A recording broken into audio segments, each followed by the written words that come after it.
اللہ کا کلام پڑھایا رسول نے، اصحاب باصفا کو لکھایا رسول نے، قرآن کے حرف حرف کی تقسیم ہو گئی، تمثیل ہر عمل کو بنایا رسول نے۔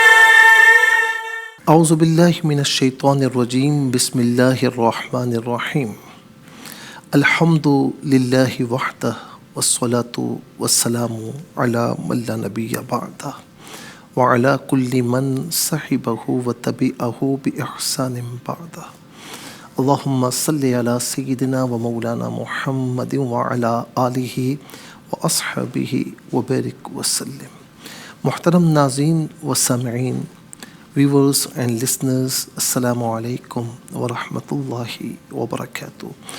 پروگرام قرآن اور ذکر رسول صلی اللہ علیہ وآلہ وسلم، اس پروگرام کے ساتھ آپ کی خدمت میں حاضر ہیں، اور ہمارے ساتھ ہمارے جو ملک کا مستقبل ہے ان نوجوانوں کی صورت میں، وہ بھی ہمارے ساتھ موجود ہیں۔ آج جو آیت کریمہ ہمارے اس پروگرام میں عنوان ہے وہ سورہ احزاب، اس کی آیت نمبر ہے 21۔ رب کریم فرماتا ہے کہ لقد کان لکم فی رسول اللہ اسوۃ حسنہ، کہ بے شک اللہ کے رسول علیہ السلام میں تمہارے لیے نہایت عمدہ نمونہ ہے۔ لمن کان یرجو اللہ والیوم الآخر وذکر اللہ کثیرا، ہر اس شخص کے لیے جو اللہ اور قیامت کے دن کی امید رکھتا ہو اور اللہ کو بہت یاد کرتا ہو۔ سب سے پہلے ہم بات کرتے ہیں اسوہ کی، کہ اسوہ کہتے کسے ہیں۔ اکثر آپ سنتے ہیں نا کہ ہمیں اسوہ رسول کے مطابق زندگی بسر کرنی چاہیے۔ اسوہ کہتے ہیں عمل کے لیے نمونہ۔ آپ کوئی عمل کرنا چاہتے ہیں تو آپ کے سامنے کوئی ایک ایسا ایگزامپل ہونا چاہیے کہ جس کے مطابق آپ عمل کریں، اپنی زندگی بسر کریں۔ یا یوں سمجھ دیں کہ انسان کسی دوسرے شخص کی اتباع اور پیروی میں جس طریقے پر ہوتا ہے اس کو اسوہ اور نمونہ کہا جاتا ہے، کہ میرے لیے یہ اسوہ ہے، میرے لیے یہ نمونہ ہے۔ تو یہاں پر فرمایا کہ تحقیق اللہ کے رسول کی حیات طیبہ میں تمہارے لیے بہترین ایگزامپلس موجود ہیں، بہترین نمونہ موجود ہے۔ اسی طرح سورہ حشر کی آیت نمبر 7 میں فرمایا کہ ما آتاکم الرسول فخذوا وما نہاکم عنہ فانتہوا، کہ فرمایا کہ جو رسول تمہیں دے اسے لے لو، جس چیز سے تمہیں روکے اس سے رک جاؤ۔ رسول اللہ صلی اللہ علیہ وسلم کی جو شخصیت ہے، آپ کی ذات کریمہ ہے، آپ کے تمام اقوال، افعال اور احوال یہ بہترین اسوہ کی حیثیت رکھتے ہیں۔ اچھا، اب میں چند چیزیں کہوں گا، عرض کروں گا۔ مثال کے طور پر یہ آیت کریمہ کا جو پس منظر ہے نا اس آیت کا، وہ غزوہ خندق کے معاملات ہیں۔ تو غزوہ خندق کے موقع پر سنگین حالات کا سامنا تھا، اور کفاران قریش تھے یا کفاران مکہ تھے، اپنی بھرپور افرادی قوت کے ساتھ، بھرپور حربی قوتوں کے ساتھ اچانک انہوں نے فیصلہ کیا کہ ہمیں مدینہ منورہ پر حملہ کرنا ہے۔ رسول اللہ صلی اللہ علیہ وسلم کو یہ بات معلوم ہوئی۔ اب ان کو پسپا کرنے کے لیے جس تیاری کی ضرورت تھی، مسلمانوں کے پاس اس کا وقت ہی نہیں تھا کہ اتنی تیاری کر سکیں، کیونکہ اب اچانک دشمن خدا نخواستہ آپ پر حملہ آور ہو جائے تو آپ کیا کریں گے۔ لیکن آپ دیکھیں رسول خدا صلی اللہ علیہ وسلم اس وقت گھبرائے نہیں، گھبراہٹ طاری نہیں ہوئی۔ لیڈر یہ ہوتا ہے کہ جو باقاعدہ اپنی پوری ٹیم کو، اپنے ماننے والوں کو لیڈ کرے۔ اگر آپ گھبرا جاتے تو ظاہر ہے کہ باقی تو خود بخود گھبرا جاتے، آپ گھبرائے نہیں۔ اور پھر افرادی قوت بھی ظاہر ہے کہ اس کے مطابق نہیں تھی، اور وقت بہت کم تھا، خوراک کی قلت تھی، کئی روز جو ہے وہ فاقے کرنے پڑ رہے تھے۔ پھر عین وقت پر نا مدینہ منورہ کے یہودیوں نے معاہدہ توڑ دیا. یہ بنو قریظہ جو قبیلہ تھا ان کے ساتھ معاہدہ تھا کہ ٹھیک ہے جہاں پر ہم جنگ کریں گے تو تم بھی ہمارے ساتھ رہو گے، یا ہم پر کسی نے حملہ کیا تو تم دشمنوں کے ساتھ شامل نہیں ہوں گے. عین وقت پہ انہوں نے معاہدہ توڑ دیا. اچھا پھر اس کے ساتھ ساتھ یہ بھی تھا جب انہوں نے معاہدہ توڑا جو منافقین تھے تو وہ بھی ہیلے بہانے کر کے جہاد سے پیچھے ہٹنے لگے. تو رسول اللہ صلی اللہ علیہ وسلم نے اس موقع پر کتنی شاندار سیرت پیش فرمائی. خندق کھودنے کا موقع آیا تو اپنے ہاتھوں سے خندقیں کھودی. اللہ اکبر. اسی طرح آپ دیکھیں کہ چٹانوں کو توڑنے کا معاملہ آیا، اپنے ہاتھوں سے دست اقدس سے چٹانوں کو توڑا. یعنی صحابہ کرام کے ساتھ کام میں پیش ہے.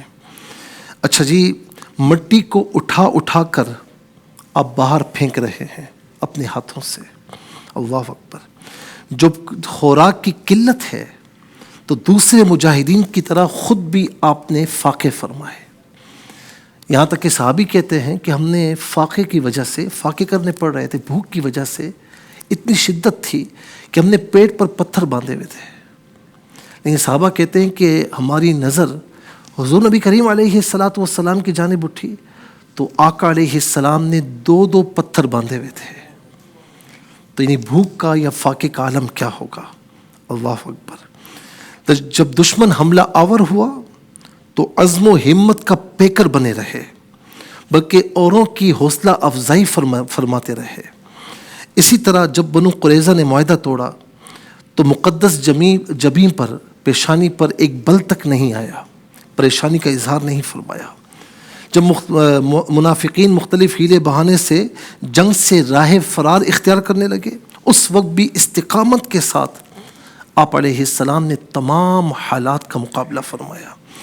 بلکہ یہاں تک ایسی قوت، یعنی یوں سمجھ لیجئے کہ اس وقت ایسا تھا کہ رسول خدا علیہ السلام کی سیرت کو بطور نمونہ کہا جا رہا ہے. تو فرمانے کا مقصد ایک یہ بھی تھا کہ ایسا نہیں کہ وہ تمہیں جہاد کے لیے باہر نکال رہے ہیں، کہ دشمن نے حملہ کر دیا مقابلے کے لیے تمہیں باہر نکال رہے ہیں اور خود آرام سے بیٹھے ہوئے ہیں. ایسا نہیں ہے. جس طرح تمہیں باہر نکال رہے ہیں تو خود بھی تمہیں لیڈ فرما رہے ہیں، خود بھی وہاں پر پیش ہیں. مثال کے طور پر خندق کھدوانے میں، جس طرح میں نے عرض کیا، کدال چلانے میں، مٹی ڈھونے میں، یہاں تک کہ جنگی ترانے پڑھنے میں حضور نبی کریم علیہ السلام ترانے بھی پڑھ رہے ہیں. ایک حدیث پاک میرے سامنے ہے. اللہ اکبر. جب آپ غزوہ خندق کے دن مٹی کھود کر منتقل کر رہے تھے، حتیٰ کہ آپ کا شکم اقدس پیٹ مبارک غبار آلود ہو گیا اور آپ بلند آواز سے حضرت عبداللہ بن رواحہ رضی اللہ تعالیٰ عنہ کی یہ اشعار پڑھ رہے تھے. اللہ اکبر. اللہم لولا انت مہتدیتنا ولا تصدقنا ولا صلینا فانزلنا سکینة علینا وثبت الاقدام ان لاقینا. یہ اشعار پڑھ رہے ہیں کہ اے اللہ، اگر تو ہدایت نہ دیتا تو ہم ہدایت نہ پاتے، اور نہ ہم صدقہ اور خیرات کرتے، نہ ہم نماز پڑھتے. سو تو ہم پر ضرور سکون اور امن نازل فرما، اور اگر دشمن سے ہمارا مقابلہ ہو تو ہم کو ثابت قدم رکھ. یہ اشعار پڑھ رہے ہیں. تو ترانے پڑھنے میں بھی آپ صحابہ کرام کے ساتھ ہیں، اور یہاں پر ہر محاذ پر بنفس نفیس آپ لیڈ فرما رہے ہیں. اور یہ بھی کہا گیا کہ کانا کا جو لفظ ہے استمرار کے لیے آتا ہے. لقد کان لکم فی رسول اللہ کانا، یہ استمرار یعنی ہمیشگی کے لیے آتا ہے. یعنی یہ پہلا موقع نہیں ہے، اس سے پہلے بھی تم میں سب سے زیادہ اگر تکلیفیں کاٹی ہیں، سب سے زیادہ جو دین اسلام کی تبلیغ میں پیش رہا، وہ ہمارا نبی علیہ السلام ہے، ہمارا محبوب ہے. مکہ مکرمہ میں کتنی تکلیفیں جھیلیں، طائف میں تمام مصائب و آلام برداشت کیے، ہجرت کے پرخطر سفر میں پیش رہے، احد میں پیش آنے والے زخم اور صدمے اٹھانے میں آپ سب سے آگے رہے. الغرض پوری زندگی میں ہر مشکل مرحلے پر آپ علیہ السلام سب سے آگے ہیں، اور سب کے لیے نمونہ ہیں، سب کے لیے ایگزامپل ہیں. اچھا آئیے اس بات کی طرف کہ یہاں پر اس آیت کا معنی ایک یہ بھی ہے کہ تمہارے لیے سیدنا محمد صلی اللہ علیہ وسلم کی ذات میں، ذات اقدس میں بہترین نمونہ موجود ہے ہر اعتبار سے. جیسے سیدتنا عائشہ رضی اللہ عنہا فرماتی ہیں، حضور نبی کریم علیہ السلام کی زوجہ محترمہ ہیں، فرماتی ہیں کہ ایک دن انہوں نے نبی علیہ السلام سے کہا کہ آپ کے اوپر جنگ احد کے دن سے بھی زیادہ سخت دن آیا؟ آپ علیہ السلام نے فرمایا کہ مجھے تمہاری قوم سے جن سختیوں کا سامنا ہوا سو ہوا، لیکن سب سے زیادہ سخت دن وہ تھا جو یوم العقبہ پیش آیا. یعنی عقبہ کے معنی ہے پہاڑ کی گھاٹی. آپ مکہ مکرمہ کے پہاڑوں کی گھاٹیوں میں جا کر قریش مکہ کو تبلیغ فرما رہے تھے. فرمایا کہ میں نے ابن عبد یالیل بن عبد کلال کے سامنے اپنی رسالت کا پیغام پیش کیا، اس نے میرا پیغام قبول نہیں کیا، مجھ پر ظلم و ستم کیے گئے. لیکن فرمایا کہ میں انتہائی دل گرفتہ حالت میں واپس آیا. جب کرن و ثعالب کے مقام پر پہنچا تو میں نے اچانک سر اوپر اٹھایا تو ایک بادل نے مجھ پر سایہ کیا ہوا تھا. میں نے دیکھا کہ اس بادل میں جبرائیل علیہ السلام تھے. انہوں نے مجھے آواز دے کر فرمایا کہ آپ نے اپنی قوم کو جو پیغام سنایا، انہوں نے جو جواب دیا وہ اللہ تعالیٰ نے سن لیا ہے. آپ کے پاس پہاڑوں کا فرشتہ بھیجا ہے تاکہ آپ ان کافروں کے متعلق جو چاہیں فیصلہ فرمائیں. پھر پہاڑوں کے فرشتے نے مجھے آواز دے کر مجھے سلام کیا، کہا کہ اے اللہ کے رسول صلی اللہ علیہ وسلم، آپ جو فرمائیں میں وہی کر دیتا ہوں. اگر آپ چاہیں تو میں مکے کے 2 پہاڑ جو ابو قبیس اور کیکعان، ان کے اوپر گرا کر ان کو پیس ڈالوں. تب نبی علیہ السلام نے اس وقت بھی کیا فرمایا؟ نہیں، فرمایا کہ بلکہ میں یہ توقع رکھتا ہوں کہ اللہ تعالیٰ ان کی پشتوں میں سے ایسے لوگ نکالے گا جو صرف ایک اللہ کی عبادت کریں گے اور اس کے ساتھ کسی کو شریک نہیں کریں گے. یہ آپ دیکھیں کیسا اسوہ ہے. اچھا، اسی طرح عبادات کے معاملات میں، عبادت کا معاملہ ہو یا سماجیات کا معاملہ ہو یا پھر اس کے علاوہ گھریلو زندگی کا معاملہ ہو، ازواجی معاملہ ہو یا ایک کاروبار کا معاملہ ہو، یعنی ہر ایک حضور نبی کریم علیہ السلام کی کامل اسوہ پر عمل کر سکتا ہے. فقیر چاہے تو وہ بھی میرے آقا علیہ السلام کی اسوہ پر عمل کر لے گا کہ میرے آقا علیہ السلام کے پاس سب کچھ ہے لیکن اپنے پاس کچھ رکھتے نہیں، جتنا آتا ہے بانٹ دیتے ہیں، تقسیم فرما دیتے ہیں. اور جو ہے نا اپنے فقر کو جو ہے وہ آپشنلی آپ نے اپنے اختیار سے اسے منتخب فرمایا. اسی طریقے سے ایک بڑا بادشاہ، بڑا حکمران اگر حضور نبی کریم علیہ السلام کی سیرت پر عمل کرنا چاہے تو وہ دیکھے کہ حضور نبی کریم علیہ السلام جب حاکم کی صورت میں تشریف لائے تو اس وقت آپ نے کس طریقے سے اپنی رعایا کے ساتھ معاملات فرمائے. اسی طرح ایک جرنیل، ایک سپاہ سالار، وہ اگر حضور نبی کریم علیہ السلام کی اسوہ پر عمل کرنا چاہے تو وہ بھی عمل کر سکتا ہے. بلکہ جنگ بدر کے موقع پر حالات کیسے تھے آپ جانتے ہیں نا. اس کے باوجود حضور نبی کریم علیہ السلام اللہ کی بارگاہ میں دعا کرتے ہیں اور اس کے بعد جب صحابہ کرام سامنے ہیں، ماتھے پر کوئی شکن تک نہیں ہے، کوئی پریشانی کے آثار نہیں ہے، بلکہ فرما رہے ہیں کہ ھذا مصرع ابی جہل، اس مقام پر ابو جہل مر کر گرے گا. ھذا مصرع جو ہے وہ امیہ بن خلف، یہاں پر امیہ گر کر مرے گا. مختلف کافروں کے بارے میں فرمایا کہ یہاں یہ گر کر مریں گے. اور راوی کہتے ہیں کہ جیسے میرے مصطفیٰ نے فرمایا ایسا ہی ہوا. اسی طریقے سے آقا علیہ السلام نے بزنس بھی فرمایا. کوئی بزنس مین اگر آپ کی اسوہ پر عمل کرنا چاہے تو وہ بھی بڑی آسانی سے کر سکتا ہے. ہمیشہ سچ بولنا، جھوٹ نہ بولنا، ملاوٹ والا مال نہ بیچنا، دھوکہ دہی نہ کرنا، خیانت نہ کرنا، امانت کے ساتھ جڑے رہنا، یہ تمام جو تاکیدیں رسول خدا صلی اللہ علیہ وسلم نے فرمائی. اور خود کیسے کہ آپ جانتے ہیں کہ حضرت خدیجہ رضی اللہ تعالی عنہا نکاح سے پہلے آپ نے جو ہے وہ حضور نبی کریم علیہ السلام اور جو ان کے غلام میسرہ تھے ان کو ساتھ بھیجا. تو میسرہ نے آ کر کیا کہا تھا کہ کاروبار میں اتنا سچا آدمی میں نے کبھی نہیں دیکھا، اور اللہ رب العالمین نے ان کی بدولت ہمیں اور زیادہ برکتیں عطا فرمائی ہیں. اور اس کے بعد سیدہ خدیجہ رضی اللہ تعالیٰ عنہ نے نکاح کا پیغام حضور نبی کریم علیہ السلام تک پہنچایا. بس میں آخر میں ایک بات اور بھی عرض کروں گا کہ زندگی کے ایک لمحے میں ایک تو اسوہ حسنہ، حضور نبی کریم علیہ السلام کی اسوہ ہمارے سامنے ہے، اور اسی طریقے سے خاص طور پر جب ہمارا دینی طبقہ دین کے معاملات میں اتنا منہمک ہو جائے کہ اپنے گھر والوں کو بھول جائے، تو یہ بھی سنت مصطفیٰ نہیں ہے۔ دین کا کام اپنی جگہ پر ہے، لیکن گھریلو معاملات اپنی جگہ پر ہے۔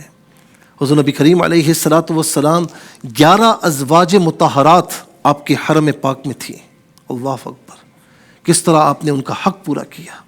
یہاں تک کہ ایک مرتبہ کچھ صحابہ عرض کرتے ہیں یا رسول اللہ، بلکہ ام المؤمنین سیدہ عائشہ رضی اللہ عنہا کے پاس آئے اور کہنے لگے کہ حضور نبی کریم علیہ السلام کی عبادات کیسی تھی؟ تو ام المؤمنین سیدہ عائشہ رضی اللہ عنہا نے بیان فرمایا۔ تو پھر چند صحابہ تھے، انہوں نے ایک نے کہا کہ میں پورا دن روزے رکھوں گا، ایک نے کہا میں پوری رات عبادتیں کروں گا، ایک نے کہا کہ میں جو ہے وہ اپنی بیوی کے قریب نہیں جاؤں گا۔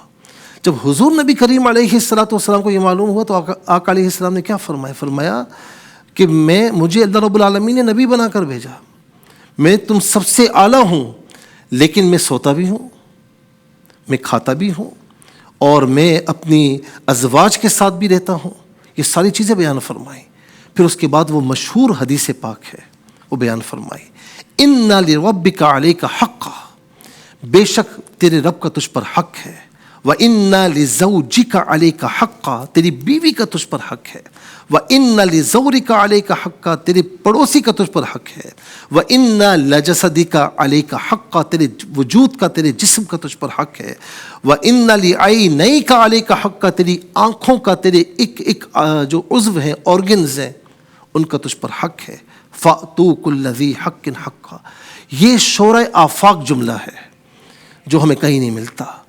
دنیا کہتی ہے، ہمیشہ احتجاج ہوتے ہیں، ساری چیزیں مظاہرے ہوتے ہیں، کیا لکھا ہوا ہوتا ہے؟ ہمارے حقوق دو۔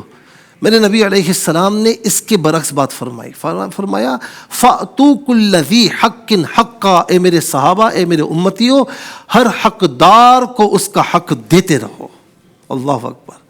پھر وقت ایسا آئے گا نا کہ کوئی حق دینے والے تو رہیں گے، لیکن حق لینے والا کوئی باقی نہیں بچے گا۔ تو ہمیں بھی چاہیے کہ رسول اللہ صلی اللہ علیہ وسلم کی اسوہ حسنہ پر عمل کریں، تاکہ اللہ رب العالمین ہمیں یہاں بھی کامیاب زندگی عطا فرمائے اور آخرت میں بھی ہمیں کامیابی سے ہمکنار فرمائے کہ لمن کان یرجو اللہ والیوم الآخر، یہ اس کے لیے جو اللہ اور یوم آخرت کی امید رکھتا ہو۔ تمہیں اس بات کی اگر امید ہے کہ روز قیامت کامیاب ہونا ہے تو پھر آ جاؤ اتباع مصطفیٰ کی طرف، رسول اللہ علیہ السلام کی اسوہ حسنہ کی طرف۔ وذکر اللہ کثیرا، اور جو اللہ تعالیٰ کا ذکر بہت زیادہ کرتا ہو۔ اللہ تعالیٰ ہم سب کو رسول اللہ صلی اللہ علیہ وسلم کی اتباع اور ان کی پیروی کرنے کی توفیق نصیب فرمائے۔ جی، جو گفتگو ہماری ہوئی اس کا سلسلہ مکمل ہوا۔ اب کسی ہمارے بچے کے ذہن میں کوئی سوال ہو تو سوال کر سکتے ہیں۔ مفتی صاحب، میرا یہ آپ سے سوال ہے کہ آج کل کا نوجوان جس طرف دین سے دوری اس کی بڑھتی جا رہی ہے، تو حضور صلی اللہ علیہ وسلم کی اسوہ پر کیسے عمل کر سکتا ہے وہ؟ بڑا اچھا اور ویلڈ کوسچن ہے۔ دیکھیں بیٹا، بات یہ ہے کہ آج کا نوجوان اس نے آئیڈیل کس کو بنایا ہے؟ ٹھیک ہے نا؟ دیکھیں، ہر انسان کا کوئی نہ کوئی آئیڈیل ہوتا ہے۔ اگر آپ کہیں گے، نوجوان کہے گا کہ میں نے حضور نبی کریم علیہ السلام کو آئیڈیل بنایا، تو ان کی سیرت طیبہ پڑھی آپ نے کہ دنیا کے کامیاب ترین، بظاہر بھی کامیاب ترین اگر کوئی انسان ہے، کوئی شخصیت ہے، تو وہ حضور نبی کریم صلی اللہ علیہ وسلم ہے۔ یعنی ہمہ جہت آپ کی اسوہ ہے، ہر کوئی عمل کر سکتا ہے اس پر، فقیر ہو، بادشاہ ہو، حاکم ہو، امیر ہو، بزنس مین ہو، کوئی بھی ہو، وہ آپ کی اسوہ پر عمل کر سکتا ہے۔ سب سے پہلے نوجوانوں کو چاہیے کہ اپنی ڈائریکشن صحیح کریں، دین سے دوری اختیار نہ کریں، اور رسول اللہ صلی اللہ علیہ وسلم کی سیرت کا مطالعہ کریں۔ ابھی ربیع الاول کے دن چل رہے ہیں نا، تو کتنے لوگ محفل بھی کروا رہے ہیں، ساری چیزیں ہیں، لیکن میں کہتا ہوں کہ یہ سارے کام بھی کریں، لیکن اس کے ساتھ ساتھ حضور نبی کریم علیہ السلام کی سیرت طیبہ پڑھیں کہ حضور نبی کریم علیہ السلام نے ایک، آپ دیکھیں جب تشریف لائے، باپ کا سایہ سر پر نہیں، 6-7 سال کی عمر ہے تو ماں کا سایہ بھی اٹھ جاتا ہے۔ پھر حضرت عبد المطلب رضی اللہ تعالیٰ عنہ کی کفالت میں، پھر اس کے بعد جناب ابو طالب کی کفالت میں۔ یعنی آپ یہ دیکھیں کہ ایک بندہ تھا، ایک شخصیت تھی، تنہا اٹھی اور پوری دنیا میں اپنے ماننے والے پیدا فرما لیے۔ تو یہ اگر سیرت طیبہ پڑھیں گے تو حضور نبی کریم علیہ السلام سے محبت جاگے گی. جب محبت مصطفیٰ ہوگی تو پھر ان کی سیرت پر عمل کرنے کا ہمیں موقع بھی ملے گا انشاءاللہ، اور دل بھی چاہے گا کہ ہمیں ان کی سیرت پر عمل کرنا ہے. جی ناظرین و سامعین، انشاءاللہ پھر کسی محفل میں پروگرام میں آپ کی خدمت میں حاضر ہوں گے. اس وقت تک کے لیے آپ سے اجازت چاہیں گے. پروگرام قرآن اور ذکر رسول صلی اللہ علیہ وسلم سے میں اور ہماری پوری ٹیم اجازت چاہتے ہیں اس دعا کے ساتھ کہ اللہ رب العالمین آپ کا ہم سب کا حامی و ناصر رہے. السلام علیکم ورحمۃ اللہ وبرکاتہ. اللہ کا کلام پڑھایا رسول نے، اصحاب باصفا کو لکھایا رسول نے. قرآن کے حرف حرف کی تقسیم ہو گئی، تمثیل ہر عمل کو بنا